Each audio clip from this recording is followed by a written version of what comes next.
Games Media.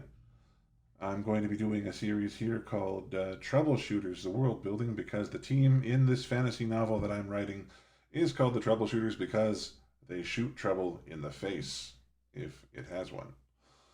I thought I should do a bit of world building with you guys first so that you might end up liking the story. If you have something you'd like to contribute to the idea, you're welcome to do that in the comments.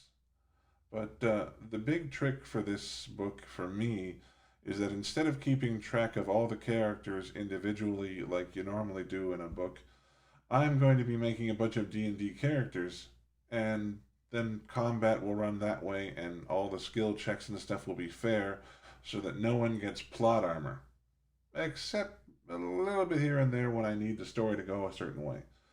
But, well, what do you expect? It's my world. I can do what I want. So the characters are all people that I made up, obviously, because, well, if I didn't make them up, that's just plagiarism. So there's a little girl named Sen, who is a fire fairy. She's been de-winged recently, and that's no fun.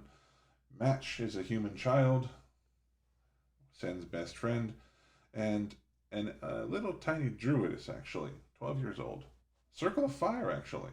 Problem is that she's going to be well over level 5 when we meet her, and as you know, the Circle of Fire, they have a fireball spell at level 5, and you don't want to see a little girl with access to that much dangerous magic, I think.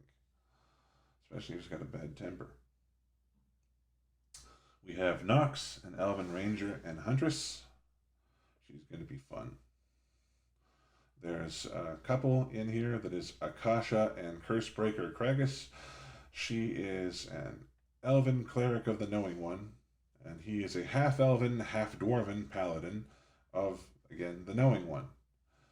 If it's interesting, I thought it might be fun to have a half elf, half dwarf, because then you get to have someone with a really good beard and a good reason for it. I mean, this guy's going to have a beard that's better than ZZ Top.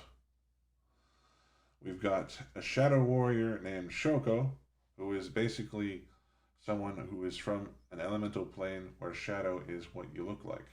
Kind of like from the Shadowfell, but less death-oriented.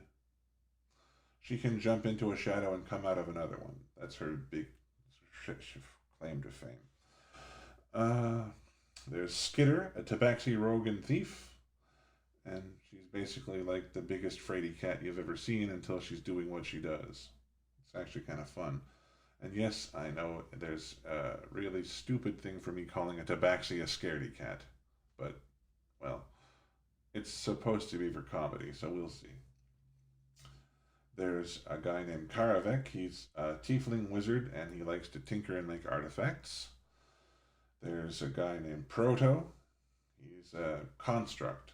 Used to be human, but then a wizard got at him, and well, he's essentially what I call a vatborn now. He's more artifact than person. Doesn't mean he's not nice, but we'll see. There's a little former slave girl named Keela. She's going to be, again, 12 years old. And, well, you'll see her storyline. I think you'll like it. There's also Lyra, a drow cleric of, how did they say that? Eliastry? Her big thing is that she can change her gender physically whenever the heck she wants. So I thought it might be fun if she was also more of a prankster person, so she'd like to start kissing someone that she knows is extremely homophobic and then turn into a guy mid-kiss just to mess with him. Plus, it's really good for spy stuff, because that's one of the things that she's actually very good at is infiltration, because she can look like any kind of elf, any gender, and there's no way you'd know it's the same person. She tends to go by she just because it's simple for me, and to say that she prefers to be a girl most of the time, simply because she likes the clothing better. And I thought that this might be interesting if you would want to see what I've got going on for a different angle on this thing. You know about anime with their whole isekai thing. You got a person sucked in from another world. Well, I do have an isekai type character, but he's not from Earth or Japan. This guy is from a different world entirely. His name is Baptism, which is going to show you a lot about how different he is anyway.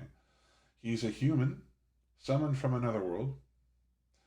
He's got all kinds of different things with him. He is a big claim to fame, although he has no idea what magic is when he gets to this world.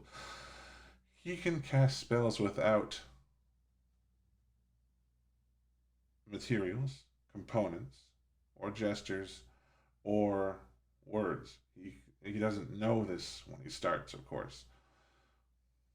So no somatic components, no material components to his spells. The other thing is that he is not actually subject to Mistra's ban because he's from a place a long ways before Mistra's ban came into effect.